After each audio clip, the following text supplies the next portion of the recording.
اللہ کے رسول حضرت محمد مصطفیٰ صلی اللہ علیہ وآلہ وسلم بار بار امام حسین کو بلند کر کے دنیا کو یہ بتاتے تھے کہ یہ حسین مجھ سے ہے اور میں اس حسین سے۔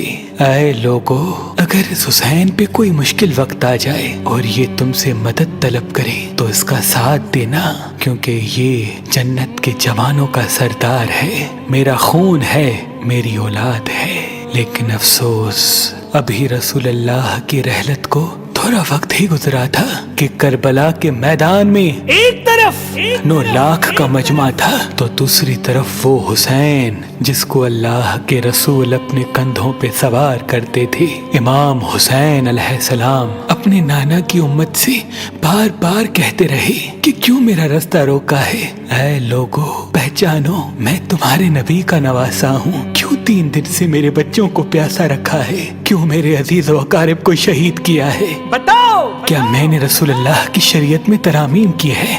کسی انسان کا حق کھایا ہے؟ کسی انسان پہ ظلم کیا ہے؟ اتنے میں فوج یزید ایک آواز میں کہنے لگی، اے حسین، ہم سب تجھے تیرے بابا علی کے بغض میں قتل کر رہے ہیں تاکہ یزید ہماری جھولیاں دولت سے بھر دے۔ امام حسین نے فرمایا، اے لوگو، آج جس اسلام کا علم تمہارے ہاتھوں میں بلند ہے، یہ علم میرے بابا علی نے بلند کیا، مت بھولنا۔ خیبر و خندق میں اگر علی نہ ہوتے تو اسلام کی فتح ناممکن تھی۔ وہ علی جس نے پوری زندگی اسلام کی تبلیغ کی، حق کو بلند کیا، رسول اللہ کی حفاظت کی، آج اس علی کو یہ اجر دے رہے ہو۔ اے لوگو، بتاؤ، اللہ کے رسول نے بار بار میرے بابا علی کا ہاتھ بلند کر کے فرمایا تھا کہ جہاں حق ہوگا وہاں علی ہوگا، جہاں علی ہوگا وہاں حق ہوگا، اور آج اس علی اور اولاد رسول کو یہ اجر دے رہے ہو۔ اتنے میں یزید کی فوج کے سپہ سالاروں نے دیکھا کہ کہیں فوج میں بغاوت نہ ہو جائے۔ اے شمر، کیا دیکھ رہے ہو؟ حملہ کرو۔ بس لاکھوں کی فوج نے جب رسول اللہ کے نواسے پہ حملہ کیا، امام حسین علیہ السلام نے اللہ کا نام لیا اور ذوالفقار کو نیام سے نکالا۔ تاریخ گواہ ہے، ایک طرف لاکھوں کا مجمع اور ایک طرف 3 دن کا بھوکا پیاسا حسین ابن علی۔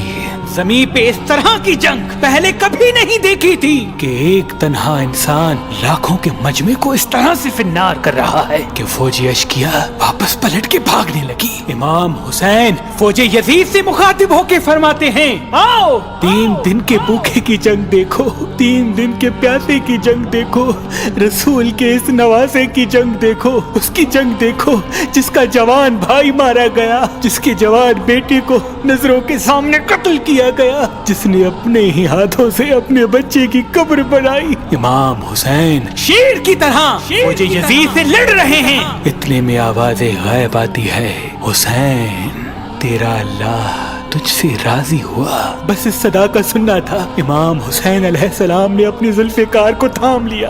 اتنی میں عمر بن سعد کہتا ہے، شمر، کیا دیکھ رہے ہو؟ یہ علی کا شیر ہے، اس کو مات دینا ناممکن ہے، جاؤ خیموں کو آگ لگا دو۔ بس کچھ ظالموں نے بیبیوں کے خیموں کو آگ لگا دی اور کچھ امام حسین کو دور سے تیر مارنے لگے۔ امام حسین کبھی بیبیوں کے خیموں کی طرف بڑھتے ہیں، کبھی فوج کی طرف جاتے ہیں۔ عمر بن سعد اور شمر نے فوج کو 4 حصوں میں تقسیم کر دیا اور یہ کہا کہ کوئی بھی حسین کے قریب نہ جائے، جس کے پاس جو چیز ہے وہ دور سے حسین کو مارے۔ جس کے پاس نیزہ تھا اس نے نیزہ مارا، جس کے پاس تیر تھے وہ تیر مارتا رہا، جس کے پاس برچیاں تھی وہ برچیاں مارنے لگا۔ تاریخ نے لکھا جس کے پاس مارنے کے لیے کچھ نہ تھا وہ کربلا کی گرم زمین سے مٹی اٹھا کے امام حسین کی طرف پھینکتا رہا۔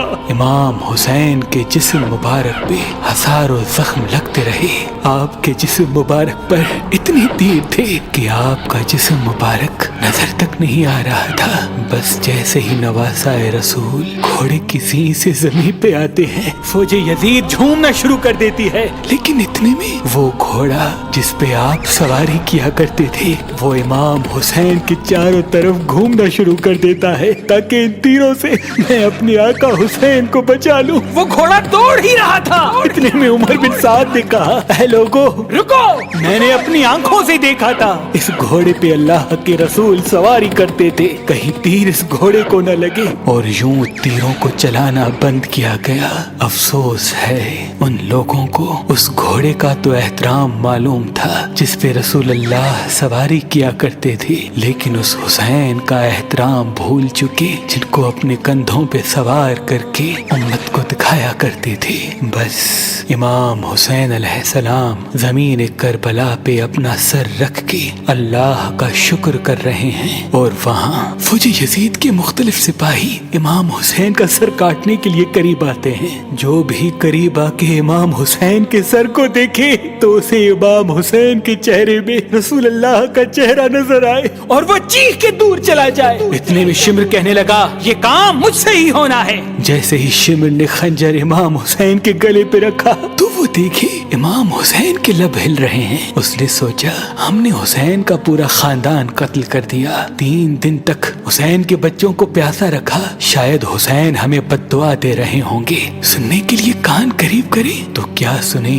इमाम हुसैन अलैहिस्सलाम अल्लाह की दरबार में अल्लाह की नेमतों का शुक्र कर रहे हैं कि ऐ अल्लाह तेरा शुक्र है कि इस अजीम इम्तिहान के लिए तूने इस हुसैन को चुना। इतने में इमाम हुसैन ने आंखें खोली और शिमर से कहा, ऐ शिमर, क्या तू नहीं जानता मैं रसूल अल्लाह का नवासा हूँ, जन्नत का सरदार हूँ, हक पे हूँ, बेजुर्म हूँ। शिमर ने कहा, हाँ मुझे मालूम है। फिर आपने फरमाया तो क्यों कत्ल कर रहे हो? शिमर ने कहा, ताकि यजीद मेरी झोली दुनियावी दौलत से भर दे। बस ये कहते कहते शिमर इमाम हुसैन का गला काटता रहा और फौजी यजीद मुसलसल झूमती रही। इमाम हुसैन के सर कलम होने के बाद सादात को लूटा गया। इमाम हुसैन के सर मुबारक को नोके सिना पे बुलंद कर दिया। बीबी सकीना को तमाचे मारने लगे। रसूल अल्लाह की नवासियों के सरों से चादर को लूट लिया और इमाम हुसैन के जिस्म मुबारक की तौहीन करने लगे।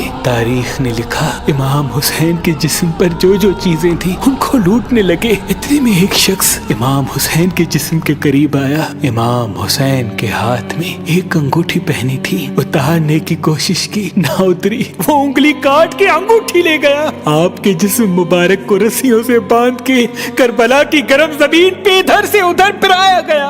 इतने में उमर बिन साद ने कहा, ऐ शिमर, हुसैन और उसके साथियों की लाश का वो हश्र करते हैं कि रहती दुनिया तक कोई भी यजीद के खिलाफ आवाज न उठाए। सबके जिस्म से सरों को काट लो और सबकी लाशों को पामाल कर दो। जमीन करबला गवाह है, कहीं से कोई कबीला उठ के आता है और कहता है कि हम हुर की लाश को पामाल होने नहीं देंगे। कहीं बीबी उम्मे लैला का कबीला आके कहता है कि हम अली अकबर का लाशा पामाल होने नहीं देंगे। कहीं बीबी रुबाब के कबाइल के लोग कहते हैं हम अली असगर का लाश पामाल होने नहीं देंगे। एक एक शहीद की लाश पामाल होने वाली जगह से हटाई गई। तारीख गवाह है, सिर्फ रसूल अल्लाह का अकेला नवासा करबला की गर्म जमीन पे पड़ा रहा और मगरिब के घोड़े मशरिक की तरफ, मशरिक के घोड़े मगरिब की तरफ दौड़ते रहे।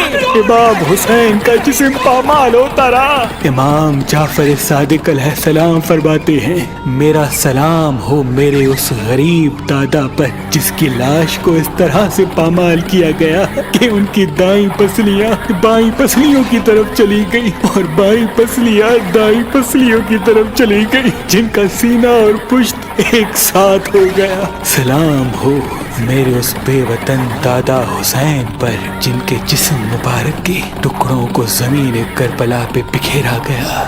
सलाम हो, सलाम हो, सलाम हो।